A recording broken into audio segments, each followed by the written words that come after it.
Good morning Sahyadri media partner नगर Sahyadri associated bye Sahyadri publication.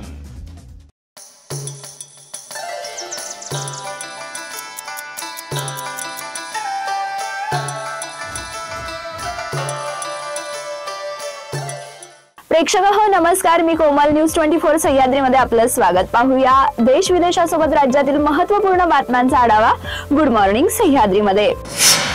भारताच्या 17व्या उपराष्ट्रपती निवडणुकीसाठी आज संसद भवनात मतदान होणार आहे। एनडीएचे उमेदवार सीपी राधाकृष्णन आणि इंडिया ब्लॉकचे उमेदवार जस्टिस बी सुदर्शन रेड्डी यांच्यात ही लढत आहे। 16वे उपराष्ट्रपती जगदीप धनखड यांनी 21 जुलै रोजी अचानक आरोग्याच्या कारणामुळे राजीनामा दिल्यानंतर ही निवडणूक होतीये। मतदान सकाळी 10 ते सायंकाळी 5 वाजेपर्यंत संसद भवनातील कक्ष क्रमांक F101 मध्ये होईल। उपराष्ट्रपती निवडणुकीसाठी मतदान सुरू होण्यापूर्वी सर्व एनडीए खासदार सकाळी 9:30 वाजता नाश्त्याच्या बैठकीला उपस्थित राहतील। केंद्र सरकारचे वरिष्ठ मंत्री त्यांच्या संबंधित राज्यातील खासदारांचे आतिथ्य करतील। भारतीय क्रिकेट मंडळाचे अध्यक्ष म्हणून माजी खेळाडू रॉजर बिन्नी पदउतार झाले आणि नवा अध्यक्ष कोण होणार त्याच्या चर्चा रंगू लागल्यात। यात सचिन तेंडुलकर अध्यक्ष होण्याची शक्यता बोलली जाऊ लागल्याने चर्चेला अजून रंग चढलाय। प्रत्यक्ष सचिन तेंडुलकर अशा कोणत्याही पदासाठी उत्सुक नसल्याचं खात्रीदायकरित्या समजलंय। भारतीय क्रिकेट मंडळाच्या अध्यक्षपदाच्या शर्यतीत भाग घेण्याची कोणतीही योजना नसल्याचं सचिननं अपतस्वकीयांना सांगितलंय। 28 सप्टेंबरला भारतीय क्रिकेट नियामक मंडळाची 94वी वार्षिक सर्वसाधारण सभा मुंबईत होणार आहे। याच महत्त्वपूर्ण बैठकीत मंडळाचा अध्यक्ष आणि IPL अध्यक्ष नेमला जाणार आहे। स्विच कंपनीने होकार दिल्यानंतर आता चेन्नईहून पुण्यात डबल डेकर बस दाखल होत आहे। ही बस पुण्यातील मगरपट्टा, हिंजवडी आणि खराडी परिसरात फिरवून त्याची चाचणी घेतली जाणार आहे। ही चाचणी 1 आठवडा चालणार असून याचा सकारात्मक अहवाल आल्यानंतर पुण्यात पुन्हा एकदा डबल डेकर बसचा मार्ग मोकळा होणार आहे। पीएमपी प्रशासन डबल डेकर बसची सेवा IT पार्क असलेल्या भागात सुरू करण्यासाठी प्रयत्नशील आहे। मुंबईतील बेस्टच्या धर्तीवर पीएमपी प्रशासनाने ही डबल डेकर बसची सेवा सुरू करण्यासाठी हालचाल सुरू केल्या आहेत। काही दिवसांपूर्वी मुंबईत बेस्टला सेवा देणाऱ्या स्विच मोबिलिटी कंपनीच्या अधिकाऱ्यांची भेट घेऊन चर्चा देखील केली होती। नेपाळमध्ये सोशल मीडिया साइट्सवर बंदी घातल्याने जेन झी आक्रमक झालेत। यानंतर झालेल्या आंदोलनाला हिंसक वळण लागले। पोलिसांनी केलेल्या लाठीचार्ज गोळीबाराच्या घटनेत किमान 20 जणांचा मृत्यू झालाय।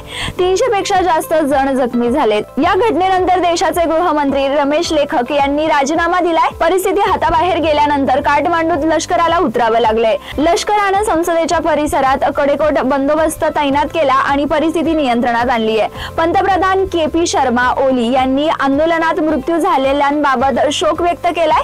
शांततेत सुरू असलेल्या प्रदर्शनात काही समाजकंटक घुसल्यानं हिंसाचार भडकला।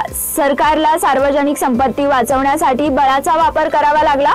सरकारचा उद्देश सोशल मीडिया साइट्सवर बंदी घालणं नाहीये तर त्यांना रेग्युलेट करणं हा होता। 15 दिवसात अहवाल सादर करणाऱ्या समितीची घोषणाही नेपाळ सरकारनं केली आहे। शिक्षक शिक्षकेतर कर्मचाऱ्यांच्या शालार्थ आयडीतील बोगसगिरी शोधण्यासाठी शालेय शिक्षण विभागानं नोव्हेंबर 2012 ते ऑगस्ट 2025 पर्यंत मान्यता मिळालेल्या सर्व शिक्षक शिक्षकेतर कर्मचाऱ्यांची कागदपत्र ऑनलाईन अपलोड करण्यासाठी 15 सप्टेंबर पर्यंत मुदत घेतली आहे। सोलापूर जिल्ह्यातील 10,000 कर्मचाऱ्यांसोबत राज्यभरातील 1.5 लाख शिक्षक शिक्षकेतर कर्मचाऱ्यांची कागदपत्र अजूनही अपलोड झालेली नाहीत। मुदतीत कागदपत्र अपलोड न करणाऱ्यांचा पुढील महिन्याचा पगार थांबविला जाणार असून तसे आदेश वेतन अधीक्षकांनी काढले आहेत। नागपूर जिल्ह्यात शिक्षण अधिकाऱ्यांची बनावट वैयक्तिक मान्यता घेऊन काही शिक्षकांनी बोगस शालार्थ आयडी प्राप्त करून शासनाचा कोट्यवधींचा पगार लुटल्याची बाब समोर आली आहे। त्यानंतर राज्यभरात असा प्रकार झाल्याचा संशय व्यक्त करीत शालेय शिक्षण विभागाने सर्व शासकीय आणि खासगी अनुदानित प्राथमिक, माध्यमिक आणि कनिष्ठ महाविद्यालयांमध्ये सुमारे 4.5 लाख शिक्षक शिक्षकेतर कर्मचाऱ्यांची कागदपत्र अपलोड करण्याचे आदेश काढलेत। गुड मॉर्निंग सह्याद्री मध्ये घेऊया छोटीशी विश्रांती। रोखोक पत्रकारिता, निर्भीड बाणा आणि कणखर भूमिका, महाराष्ट्राचा सखा, सत्याचा पाठीराखा, शब्दांचं सामर्थ्य, विश्वसनीयतेची उंची, न्यूज 24 सह्याद्री। विश्रांतीनंतर तुमचं पुन्हा एकदा स्वागत। पाहूया पुढील बातम्या। सोलापूर जिल्ह्यातील 15 अभियांत्रिकी महाविद्यालयातून दरवर्षी 6,900 अभियंते शिक्षण पूर्ण करतात। त्यापैकी 70 ते 80% अभियंत्यांना नोकरीसाठी स्थलांतर करावं लागतंय।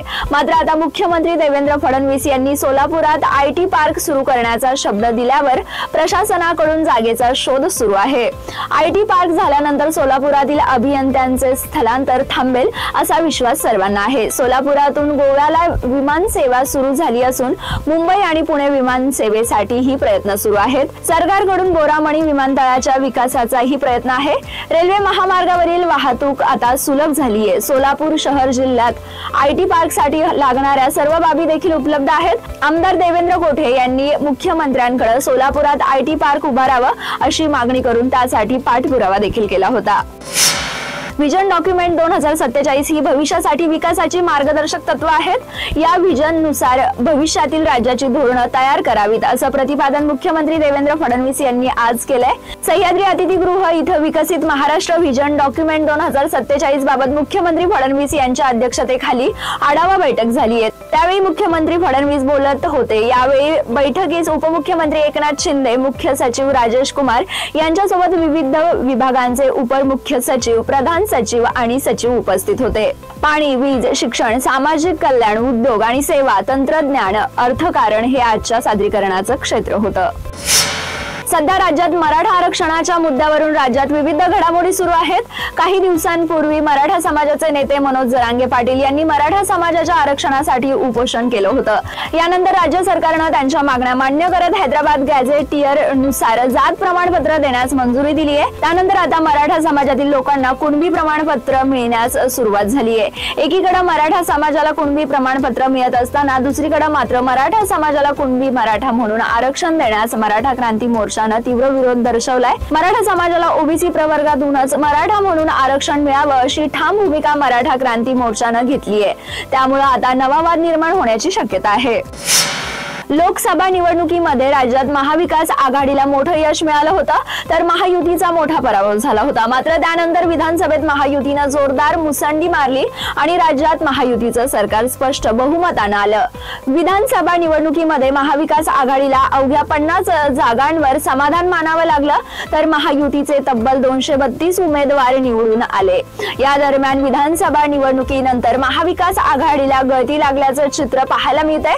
महाविकास आघाडीच्या अनेक दिग्गज नेत्यांनी महायुतीमध्ये प्रवेश केलाय, तर आता स्थानिक स्वराज्य संस्थांच्या निवडणुकीपूर्वीच महायुतीमधील घटक पक्षांचे नेतेच महायुतीमधील दुसऱ्या घटक पक्षात प्रवेश करताना दिसतायत। मुंबईची लाईफलाईन अशी ओळख असलेली मुंबई लोकल पुन्हा एकदा विस्कळीत झाली आहे। मुंबई लोकलच्या मध्य रेल्वेवरील वाहतुकीवर मोठा परिणाम झालाय। आज सकाळी तांत्रिक बिघाडांमुळे मध्य रेल्वे उशिरानं धावत आहे। कल्याणहून छत्रपती शिवाजी महाराज टर्मिनसकडे जाणाऱ्या लोकल 10 ते 12 मिनिटं उशिरा धावत आहेत। यामुळे कामावर जाणाऱ्या प्रवाशांचा खोळंबा झालाय। तसंच लोकल विस्कळीत झाल्यानं कल्याण स्थानकावर प्रचंड गर्दी पाहायला मिळतेय। या बातमीसोबत गुड मॉर्निंग सह्याद्रीमध्ये आपण इथेच थांबूयात। मात्र तुम्ही पाहत रहा न्यूज 24 सह्याद्री।